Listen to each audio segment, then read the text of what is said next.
Hey everyone, just wanted to give you a quick update. Not only is Curse of the White Knight on the shelves right now, but the Kickstarter for my graphic novel called Bloody Hell is currently live, and we had a pretty amazing first day when we got fully funded in less than 7 hours, which is absolutely astounding. So thank you to everyone who threw in, and the campaign is still going for the rest of the month, so if you want to check it out and see what all the fuss is about, you can head over to bloodyhell.com. That's BLOODYHEL.com. Thanks, guys. Enjoy the show.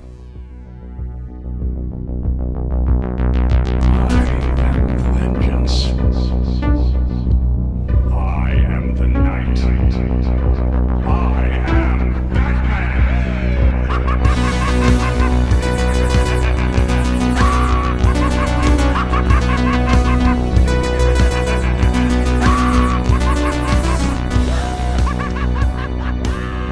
Hey everyone, welcome again to the BATTASS podcast, the Batman the Animated Series show podcast, where we talk about Batman the Animated Series. My name is Clay McCormick, and with me is... I'm Sean Murphy.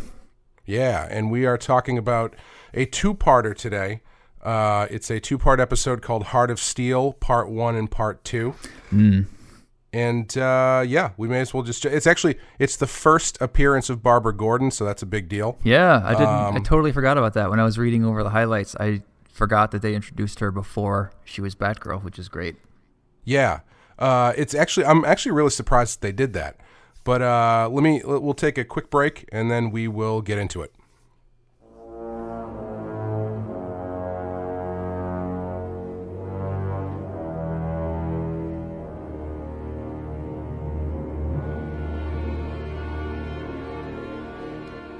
Heart of Steel, both parts written by Brynne Stevens, both parts directed by Kevin Altieri. And in these episodes, we get two parts, so this might be a long reading.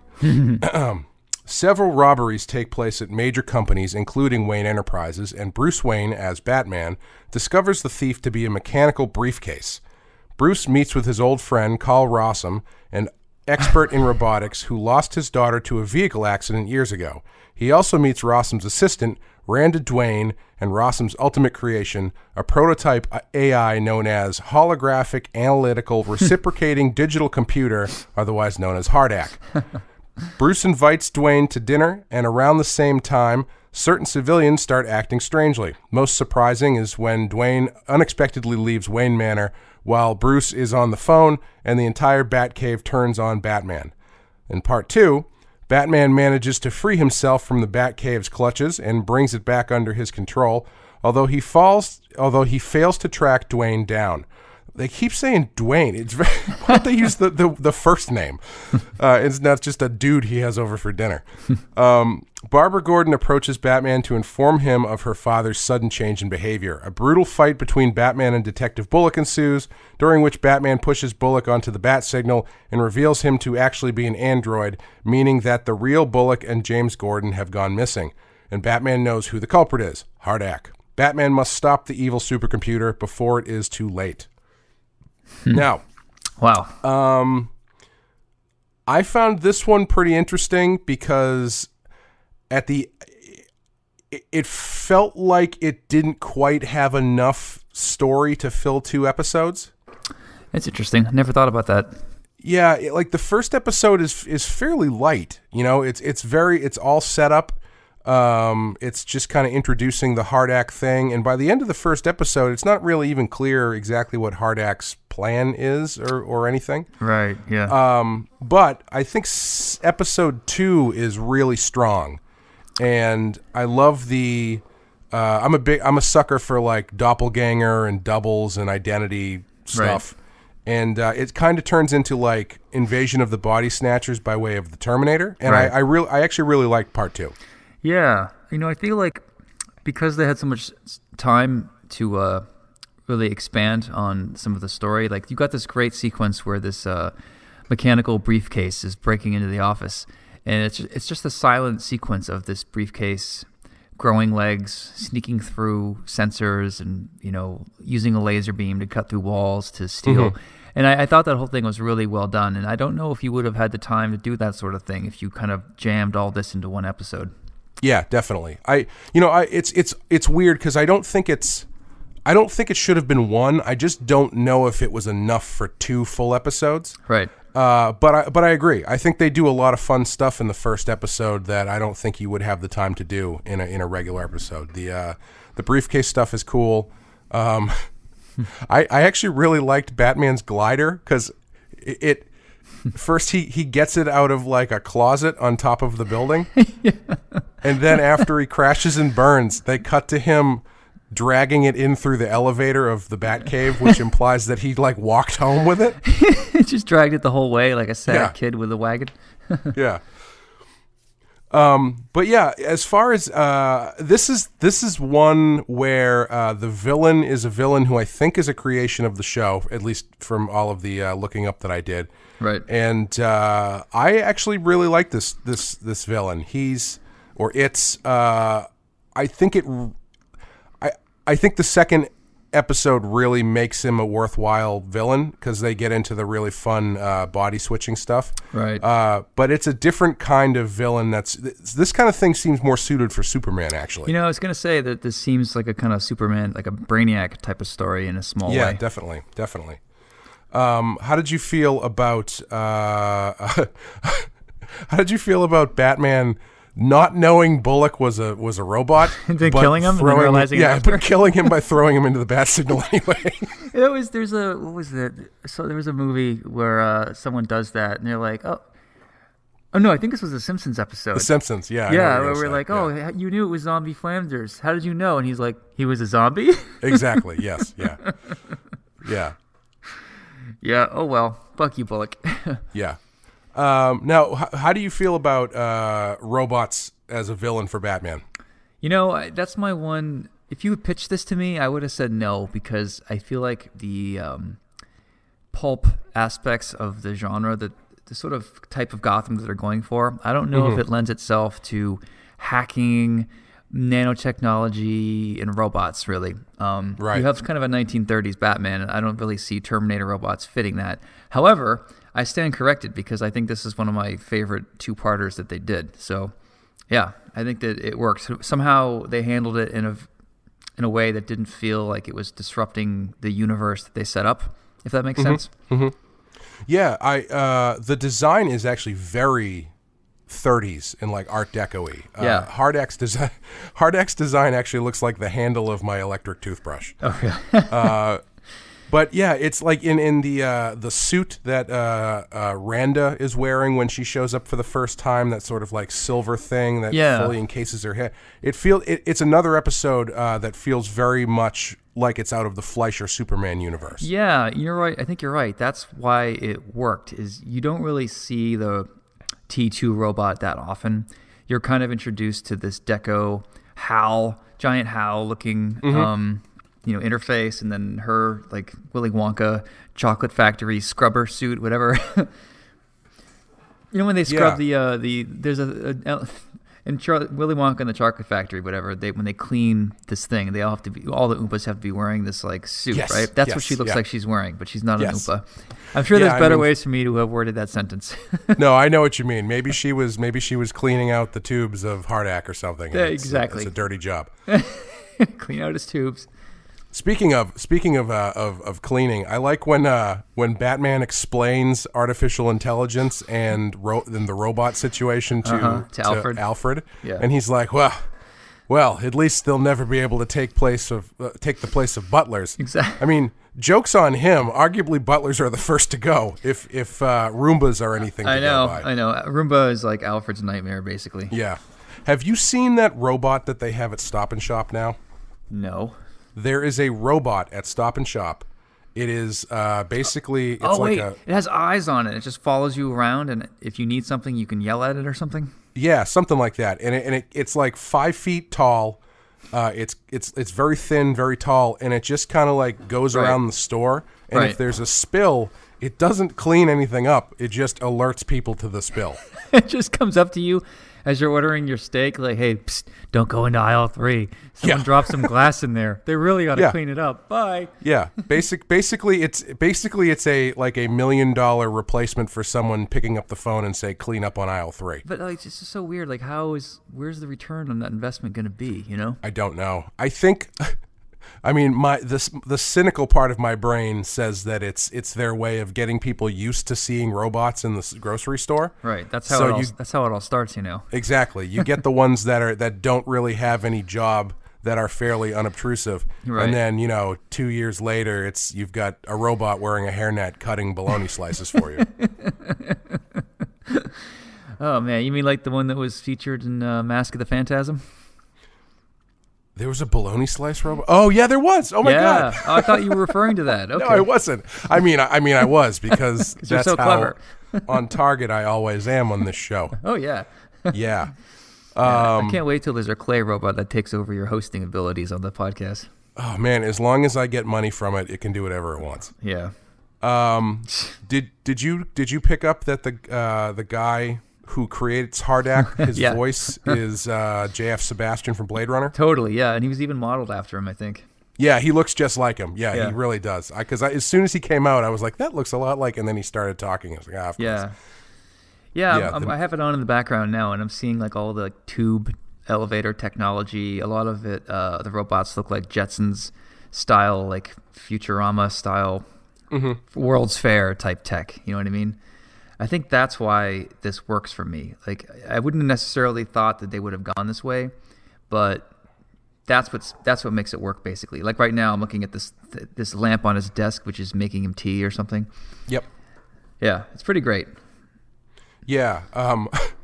I do really enjoy when he's introducing the concept to Bruce, and he's like, "This is H.A.R.D.A.C, my definitely not evil giant blinking red light machine."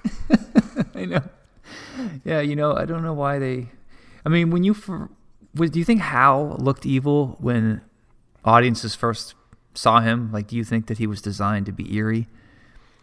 I think there was probably a design there to be cold, Right. to go with the coldness of the voice, Right. which then turns into this fairly malicious Right. image, But if they made his light blue or something less threatening than red, I don't know if I'd love to be in the meeting when they discuss like how they wanted the interface to look, and if they wanted it Yeah. to be kind of scary looking, Yeah. Oh, I think a different color light would really change the way it looks, or the way it comes off. Because I mean, red Yeah. a red light has so many connotations to Totally. it. As far Yeah. as alarm, just in general, alarm or stoplights or anything Right. like that. It's Totally. Blood. Blood. And that like light color blue that they use a lot doesn't have that. It's a lot. It's oddly that blue color that they use a lot is strangely warmer than like the red light of Hal, Right. because it's such an icy blue, but it doesn't have any sort of inherent evil built into it. Right. So, do you want to talk about Barbara? Yeah. Oh, so yeah, let's get into Batgirl. Yeah. That was kind of where most of my thoughts were around this. Was Sure. how do you feel about Batgirl? Have you ever thought of a good story for her? Is she the type of character that you are drawn to? Like, what are your thoughts on her overall?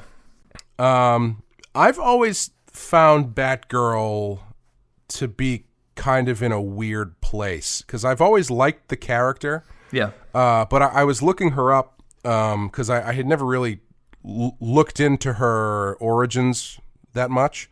Right. And it didn't surprise me to find out that Barbara Gordon is actually a creation of the '66 Batman show. Yeah. I And didn't know that either. the concept of Batgirl existed previously after the books small history lesson, I guess. After the book Seduction of the Innocent came out in 1954, and in that book they accused Batman and Robin of turning kids gay. They As you do. Yeah. They created Batwoman as a love interest for Batman, and then shortly after that, her niece, who was Bat-Girl, who was a love interest for Robin. Right. And then that kind of like snowballed into the original Bat family thing, which was very literal. Right. Until they kind of got rid of that stuff, and then around Crisis on Infinite Earths, they just kind of scrapped all that shit. Right. But they dumped the original version of Batgirl I think in like 1964. Right.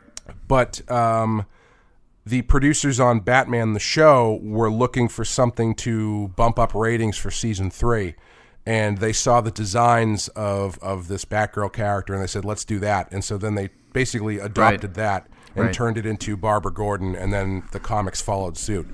And that origin doesn't surprise me because she doesn't feel like a very organic character. Right. Batgirl, Barbara Gordon does. Like, it makes sense to me that Commissioner Gordon would have a daughter.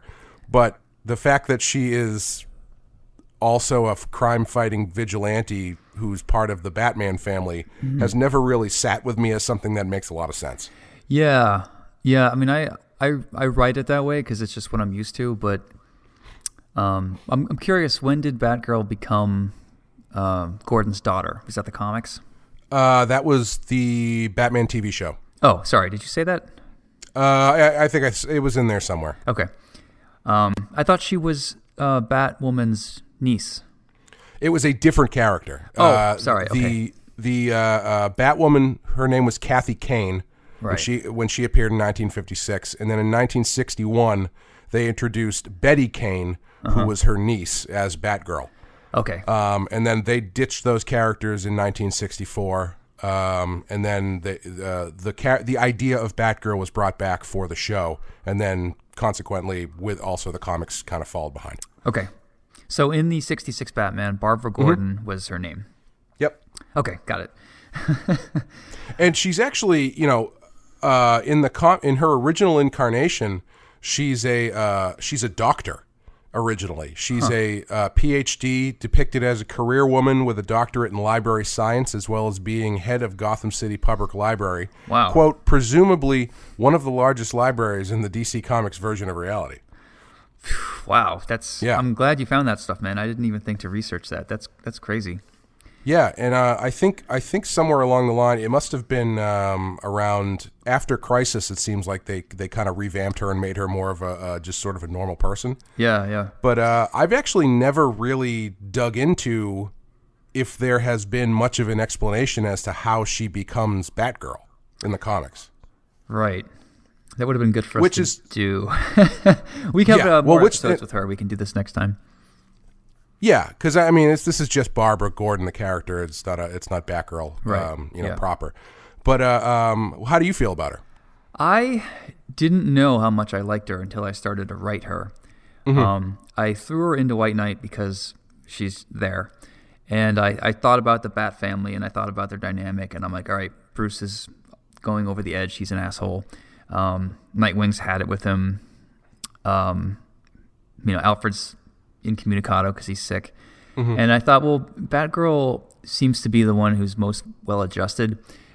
She didn't lose her dad. She has a family. She doesn't have daddy issues. She doesn't look to Bruce to be a father figure. She strikes me as kind of a tomboy who really enjoys doing this stuff for the right reasons. Like, she wants to hang out with Batman, and she wants to do good, and so she wants to make her father proud, but at the same time, she can't tell him, what she really does, And for me, she ended up being the comic relief in a lot of ways. And I wasn't just trying to make her the ha-ha character, but I really wanted to set her up as being comic relief. And then when it counts, she really can put her foot down. And like at one point, she actually flips Batman onto his back because she's just sick of his attitude or whatever. So I feel like she can bring down, she can get very serious when she needs to. And it's good to not underestimate her, But overall, like, I never really thought of myself as being good at writing women. When growing up in 90s comics with Image, it was just so macho and masculine, and I didn't know what female characters would say. I didn't have interest in writing as many women. Like, even when I wrote Punk Rock Jesus, I just had all male characters in there.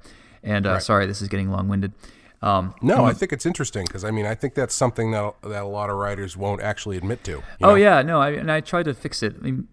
Karen Berger really helped bringing me to comics, and I have a lot of women who really helped me out. And Karen said to me, "I love the story Punk Rock Jesus, but there's no female characters in this at all." And I felt so stupid when she pointed that out because I just wrote the script and I'm like, "Oh fuck, you're right." Like, what the hell was I thinking? And it bothered me that I had done that, and it wasn't, that I'm sexist or anything, but I just felt uncomfortable writing women because I don't know what women want. I don't know what their characters should do. I didn't feel qualified to be so presumptuous as to write a lady into the story, which is so stupid. Like, now I know why those arguments are all not those don't work. Obviously, you need to have women in your story. Men writing women is fine. Women writing men is fine. Blah, blah, blah, blah, blah. So I really tried to plan Batgirl and make her well-rounded and not make her just the comic relief, not make her just the mom figure. I really wanted to give her some urgency. And especially in Volume 2, she goes rogue at some point, and I can't explain why yet. But I really had a good time writing her, and I felt unintimidated to just tackle her like how I always wanted to. And I am just as surprised as anybody that she became one of my favorite characters. Because again, I started out as a writer not feeling comfortable writing women at all because I didn't want to get yelled at. I didn't know what to say. I didn't know what women wanted in comics.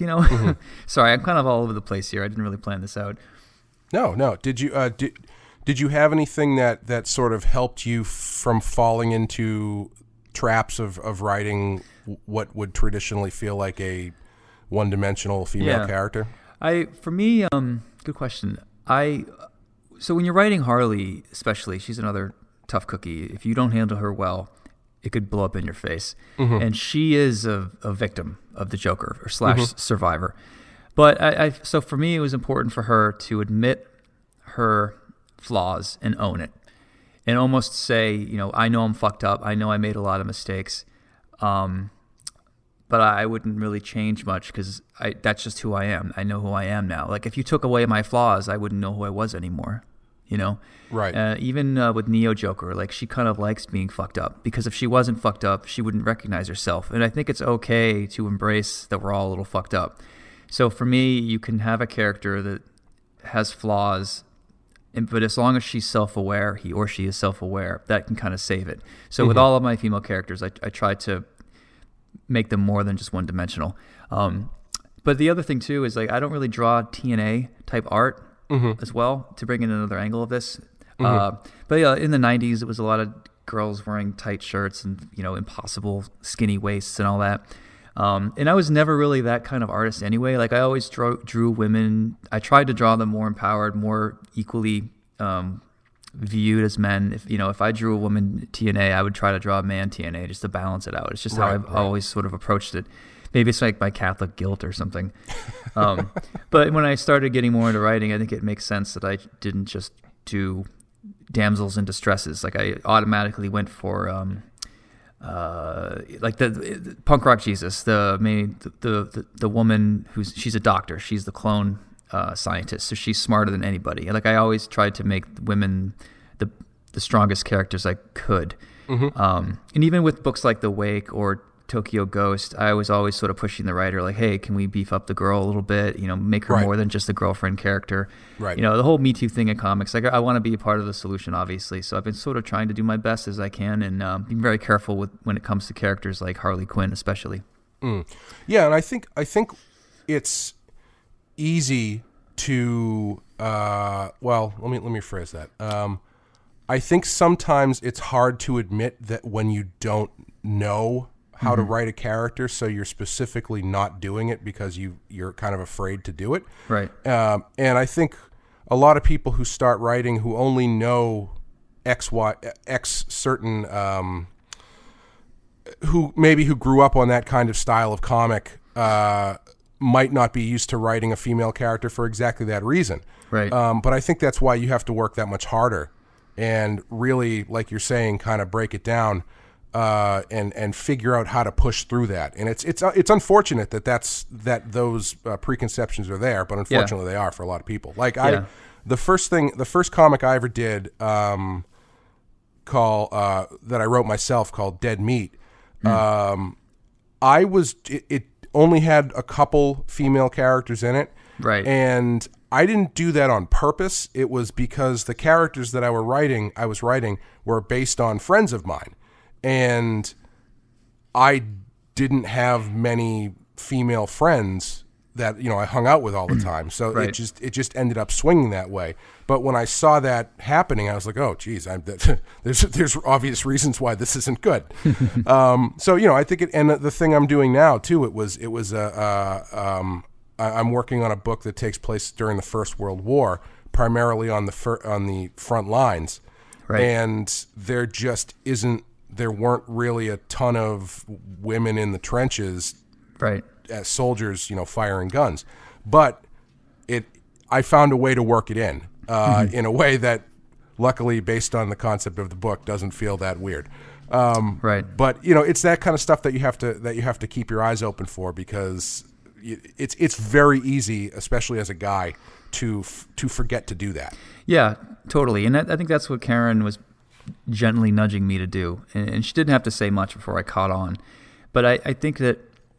Even now, I think you look at some studies and mainstream comics still is mostly white guys. Yeah. And it was like that in the 90s, even more so. And, we have a lot more female readers now, more diversity, fighting for some real estate. And, fair enough, as they should. And it didn't occur to me, like, you and I see the world through the lens of a straight white guy. And it's everyone, that was most people in comics for a long time.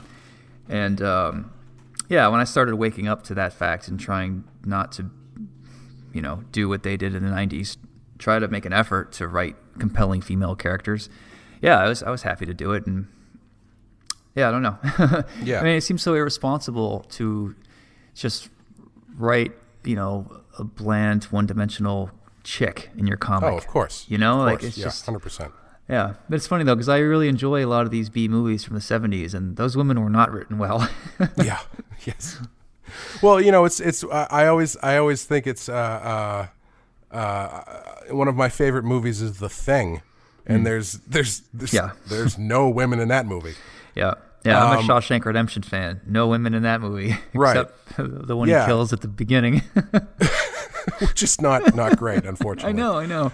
and it's one of those things where I think for a lot of people, or a lot of guys anyway, you will think, well, I don't see any problem with that, until you talk to someone who does see why that could be a problem. They go, oh yeah, that's a good point. I guess there's no reason why one of those scientists in Antarctica couldn't have been a woman. I know, it seems so obvious now, but it just wasn't on our radar for a long time, and it was brought to our attention, and you and I think are trying to be better about that.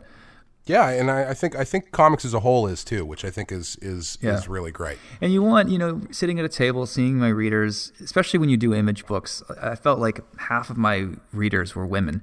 And it's hard not to think about that when you're sitting down and drawing and you're wondering what these ladies are going to think of when they read your book. And you want them to like it. You want to keep these customers. And if you're doing something right that's drawing female readership, awesome. Keep doing it.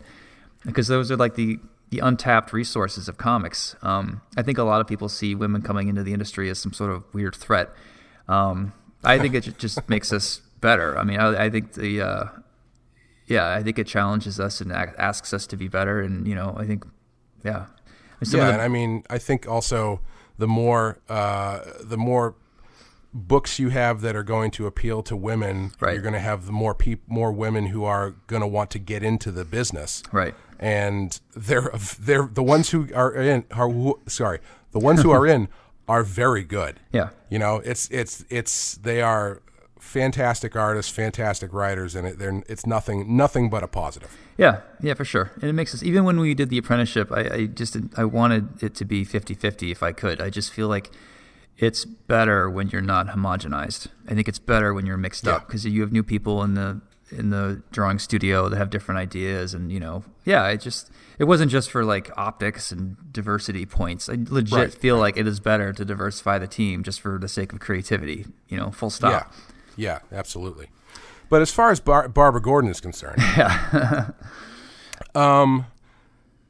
do you feel like it's weird that Batman just kind of lets her be part of the crew? Yeah. Because should he not at least be harder on her or something? Well, you don't find out until season 4 that he did vet her. He did figure out who she was, and he sort of knew everything he needed to know about her, but never brought it up. Because I've always felt like for Batgirl, that's the one thing that has always felt weird to me. Because if you go down the list of like the other people Batman works with, you've got Dick Grayson, who was an acrobat whose parents were killed in a similar way to Bruce Wayne's, right? So that he then trained. You've got Jason Todd. Well, I guess he wasn't. He was not really much of anything. He was just kind of like a car thief, I guess. An angry car thief. I guess, yeah. And Tim Drake has some level of training behind him. But it always seemed kind of weird that it was like all of these highly trained characters and then also Jim Gordon's daughter. I know. Who has no like fighting training. I guess you can assume that Batman probably took her under his wing as well and probably taught her as the same way that he taught Dick, but I don't know. I think he does. I think there's an episode coming up where she's in the cave training. I think that there's probably an element of Bruce didn't want to say no to her because she's Gordon's daughter, and if he has her approval, then he knows he has Jim's approval in a way.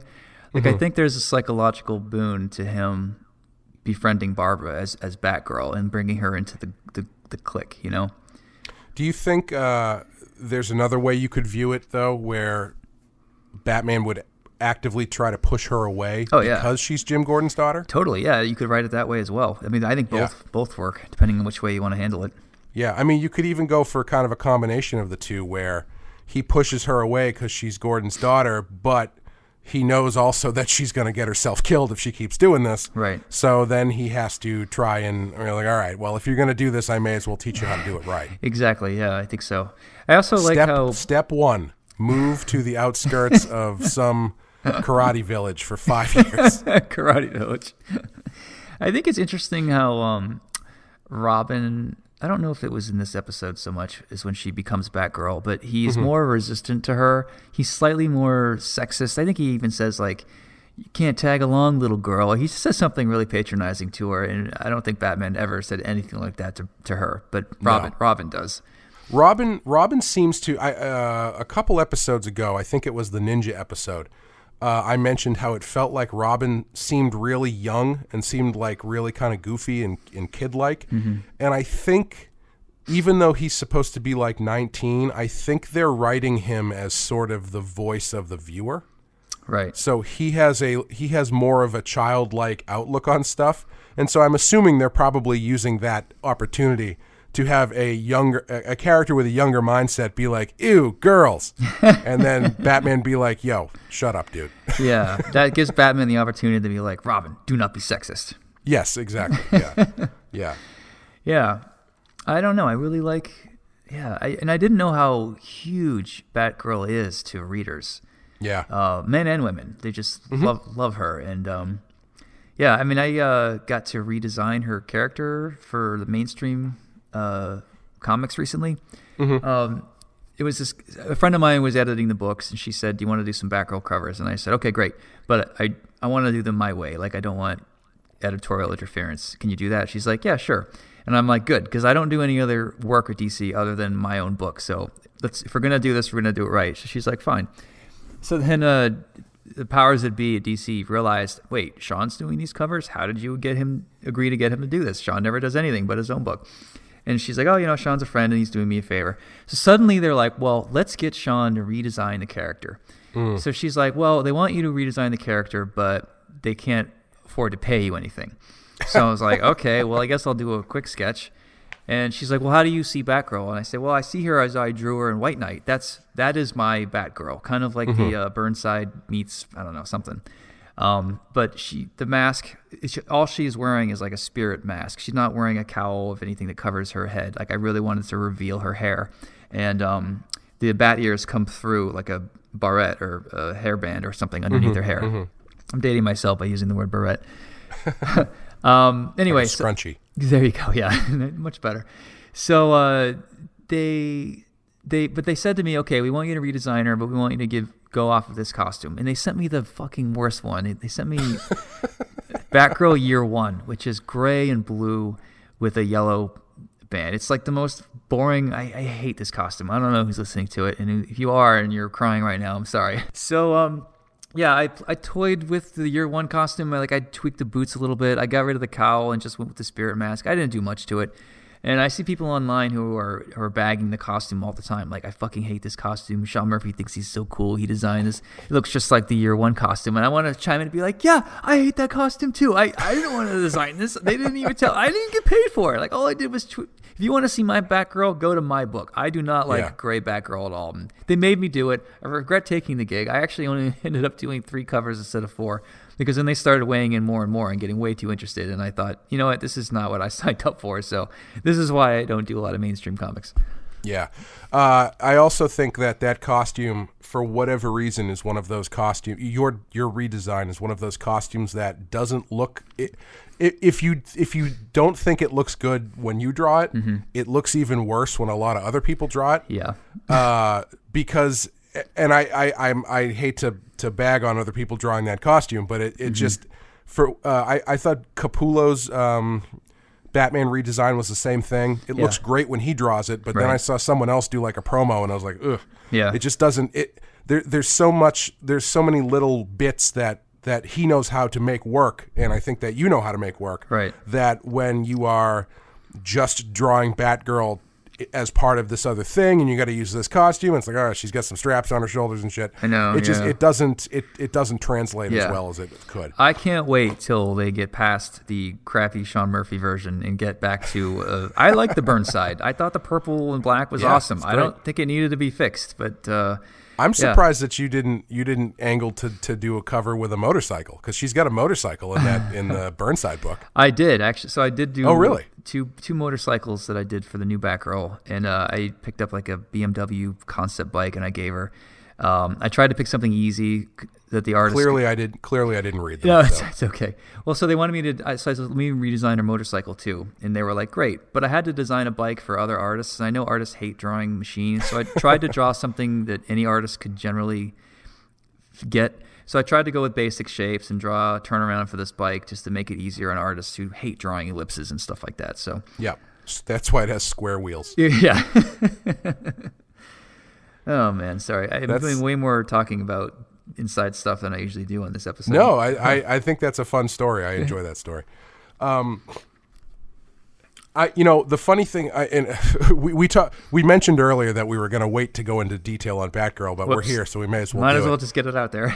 The thing that I've always found so funny about Batgirl's design generally is when they do pull back on the mask, so it's like a lot of hair, really wide eye holes in the mask and stuff. And I've always been like, arguably, she should have the most concealing mask out of everybody, I would think. Yep, I know. Which is when they did the one in the mid-'90s where it was like a full face that even covered her mouth. I think Alex Maleev designed it. I think that's a Kane, Casey Kane. That's one of those. I can't remember what the name of her character is. Let me look up real quick because I got it right here. Because it was a different Kane, and it sounds just like the original Batgirl, but it wasn't. So it's confusing everybody. Yeah, it was Cassandra Cain. See, isn't that fucked up? Spelt differently too, so that doesn't help either. I know. Come on, comics. But yeah, once I saw that, I was like, yeah, that's the kind of mask Batgirl should have. You shouldn't be able to see any part of her face. Yeah. I think. But she's supposed to be fun and like a little sister character. Yes. I don't see her as like boobalicious and sexy like you might see, I don't know who else. Ra's al Ghul's daughter. Yeah, Huntress, sure. I don't really know. But yeah, Batgirl, like I don't really like it when they go TNA on her. I think she's more of like cutesy girl next door, kind of cool nerd type of chick, you know? Yeah, she's definitely not that kind of character. And she's always, really smart. She's really smart in this episode. She's in it very briefly. Yeah. How do you feel about them introducing her in this way without bringing Batgirl along for the ride? Because they very easily could have had this episode end with Batgirl swinging in to help save the day or some shit like that. Well, they did this with Harvey Dent too, which I thought was smart. You introduce him before he puts on his costume, basically, so you get to know him in a world, and then you see the change after. So I think that they stayed true to form with her. Yeah. How about you? I like it too, because I think the opportunity was there to do it and actually bring in Batgirl, but that feels like its own story, because that's definitely not what this is about. and I am assuming, I don't remember what the first Batgirl episode is like, but I'm assuming when that comes, it's going to be, this is when we're going to do our Batgirl episode. Yeah, it's a two-parter called Shadow of the Bat, maybe. Yeah, that makes sense. It definitely feels like it should be a two-parter. Yeah, and they gave her own theme song, which is amazing. Oh, cool. She sort of forces her way into the group, and yeah, she's capable, so they just sort of don't question it after a while. I mean, who are they to dress up as bats also? Yeah. You can't just put on a Batgirl costume and just go around fighting crime. Like, okay, but you can. Yeah, man, you got to have the card. You got to have the key to get into the Batcave. You got to have. You mean this key? You're like, fuck. Yeah. You got to have your behind your back name that Alfred calls you when he wants to be a dick to you. She's like, who's Alfred? Oh wait, you'll find out later when you see the cave. He's a major asshole. Speaking of the cave, I don't know if this is jumping too far to what would you draw to bring this up, but how do you feel about the Batcave attacking Batman sequence? Oh, wait. Where was that? Was that part of episode 2? Well, I'll tell you. It happens at the very end of episode 1. Oh, shit. And they do this nice little kind of cliffhanger thing where the Batcave comes alive and grabs Batman, but then it's over very quickly, and it only is basically these two little like robotic claws grab him, and then he defeats those, and then it's over. Oh yeah, but okay. Still. At the end of the first episode, and this conversation will make more sense in August, I guess. Yeah. When you see yet another thing that I stole without realizing it. Yeah. Well, at the end of the first episode, when the Batcave comes alive and attacks Batman, I was like, oh, okay. I think I see. I think I know the sequence of this episode that Sean would like to draw. No. Yeah. So spoilers. There's a scene where Batman is attacked by the Batcave. And like someone hacks in and someone hacks into his car. So he's like fighting the Batmobile, fighting the Batplane, explosions everywhere. It's not good. And it's not as thorough as, I'm sorry, it's way more thorough than this. But yes, who knows, man? Maybe as a kid, this totally made it into my subconscious, Well, I'm not accusing you. I'm just it sounds like you are. Well, I mean, since we're here, we might as well litigate it. I have copyright lawyers on the line that I'd like to bring in. Yeah. No, it's just it's one of those things where I felt like when they set it up, I was like, oh, this is going to be really cool. They haven't done this in the show yet, and then they totally punk out on it. I know. So I'm they happy should have leaned that, into it more, like what I did. Yeah, I think what you did when people see it I think what you did is great, and when people see it, they're going to love it. I hope so, man. Thank you for that. Thanks for walking that back for me.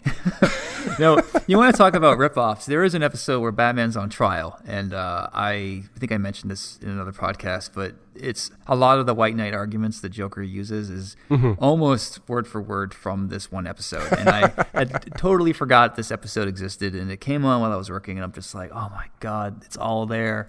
Like, did this creep into my subconscious and become White Knight, or I don't know? Well, I mean, your Batman is very firmly born out of the animated series, so that's not really surprising. Yeah, I know. And I don't mean that in a bad way. I just that's how that stuff works, Yeah, you know what? I think, but I don't know how you feel about being inspired by something as a writer versus coming too close to swiping it. A lot of people get very defensive if you suggest that they not swiped, but they were heavily influenced by something. Yeah. I mean, I don't care. I mean, I hope, I mean, I do that. So if people catch it, I'd be like, cool. Yeah. It was a nod to Schumacher. Sure. Yeah. If someone came to me and was like, oh, I noticed that this thing is kind of like a cross between this thing and this thing. And I'm like, yeah, I like both of those things. Yeah, man. I mean, for me, because I don't really consider myself a writer, I'm not offended by that. Like, I'm happy to admit, there's no original idea. If you can take an old idea in a new way, then by all means take it. It's okay if it's a little bit close to this other idea. Like, everyone calm down. But I know a lot of writers are very temperamental about that stuff. Yeah, I think it's one of those things. Many people have said it about art, which is if you're not stealing, you're doing it wrong. That's the really sensational way of saying it. Yeah.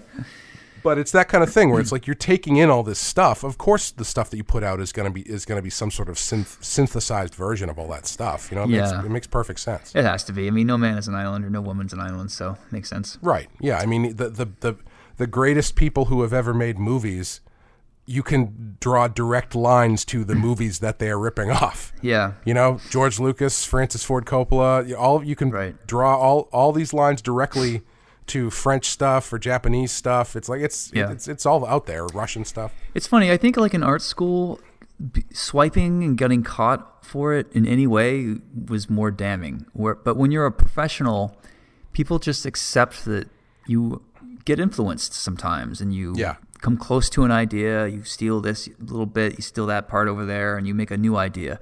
It's kind of more accepted when you're doing this 5 days a week for a living. Yeah. I do think there's a line though. Like if you're straight up copying drawings and panels and stuff, that's not cool. But no, yeah. And if you ever do that, if you do a drawing and it's someone looks at it and go, oh, that looks like a Jack Kirby arm, and it's like, well, yeah, that's because I wanted to draw it like a Jack. That's how it came out, like a Jack Kirby arm. Yeah, that's his power. Most of him is drawn like I drew him, and then he has a Jack Kirby arm. Yeah, that's a great character. I'm stealing that. His name is Jack Kirby arm. And Rob Liefeld face, and what else could you do? Yeah, Bruce Timm hair. Bruce Timm hair. Yep. Like a dollop of hair on the top. Tim Sale biceps. Oh yeah, for sure. Yeah, some big fat plump biceps. Yeah, jock cover. So a lot of. Are we creating the perfect artist? I think we are. What you need is take all the image artists in the 90s and make one big Frankenstein art out of all of them. What would it look like? I think it would be everybody who wasn't them who was working in the 90s, and it was terrible. It was everyone who filled in every time they were late. Yeah. Yes. It was what Dan Panosian used to be, and I'm sure if he was here, he would agree with that. All right, I'm gonna leave that in and see if you get punched in the mouth. Oh, he knows. No, he knows. I know. Yeah, his profit work says it all. Before we go too far down the rabbit hole of people getting mad at us, whether or not we're already there, I don't know. We should probably wrap it up. Do you have a section that you would want to draw? Yeah. Other than the Batcave thing?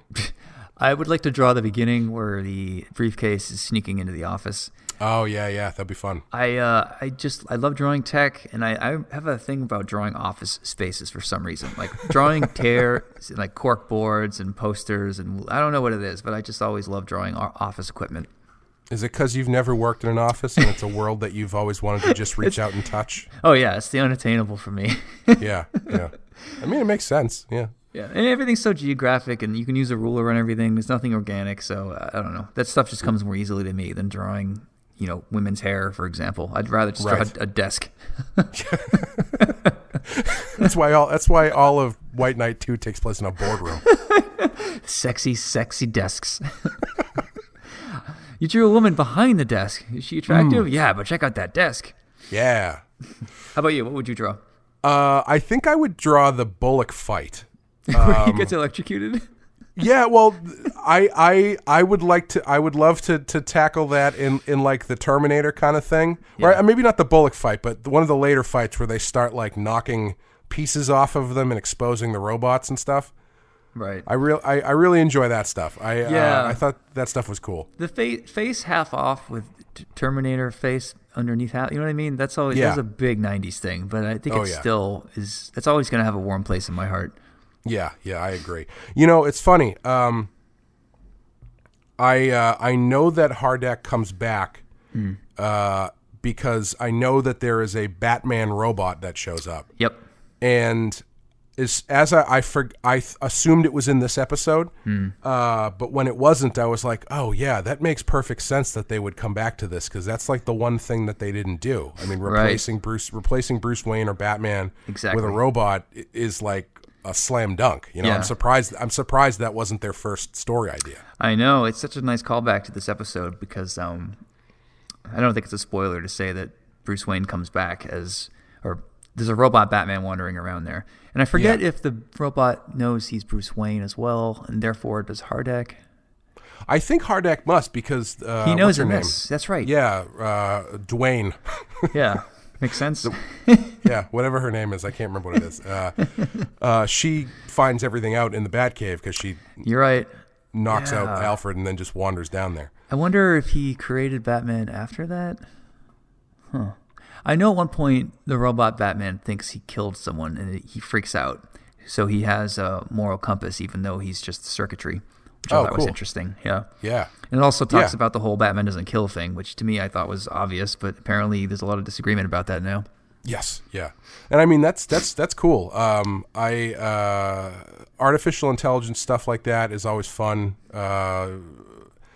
Identity and sentience, you know, that kind of stuff is fun. The data question, you know. Oh yeah. Your So favorite? that I'm looking forward to that. I think H.A.R.D.A.C was a cool character that I'm glad that they brought into this. Yeah, cool. A little tortured on the shit. What do you call it? When you Acronym. yes, thank you. A little Yes. tortured on the acronym. Yeah. But whatever, it works. I like Yeah. you get extra points for using Cybertron. Yes. Yeah. I when I heard that I was like, ooh, talk about calls to the lawyer. Yeah. What would you rate these? I'm gonna go 4 on these. I see them as one episode, but how about you? Yeah, I would agree. I think if I was going to split them up, I'd say the first episode is probably a 3, and the second episode is a 4, and I think combined they're probably a 4. Yeah. Yeah, it's a good time. It's a different villain than we've seen so far, and it's a good creation for the show, I think. Yeah, for sure. I had a lot of doubt. Like, if you pitched this to me in a meeting, I'd say no. Terminator doesn't belong in 1930s Batman, but this works. Yeah, definitely. So yeah, I think that's going to do it.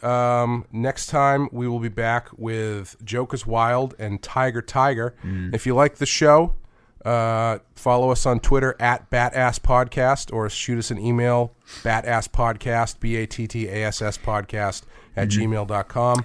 Give us a rate or review on iTunes. If you're on Reddit, if you're on a Batman or comics board and people are like, hey, what's going on with Batman in the animated series? Is anybody doing a podcast about it? Say, yeah, Badass Podcast. It's great. You should listen to it. And if you don't like my redesign of the new Batgirl, I am in line with you. You don't need to keep telling me about it on Twitter. I know it sucks, but the year one costume sucks naturally. There's nothing I could do. If you want my Batgirl, go to White Knight. That is my Batgirl. What I'm hearing is keep telling him his redesign sucks. I don't care. I didn't even get paid for it. I didn't even draw a proper turnaround. People are still working off my crappy doodle I did on a napkin. And before me, they hired Cameron Stewart to do full rotations on the Burnside Batgirl, which is great. But they didn't pay me dick to draw anything, so I didn't. Sounds like he doth protest too much. Yeah, I guess so. Anyway, sorry to end on a positive note. Shakespeare. Yeah, so... All right, thanks, guys. Yeah, we'll be back next time with Joker's Wild and Tiger. See you then. See you.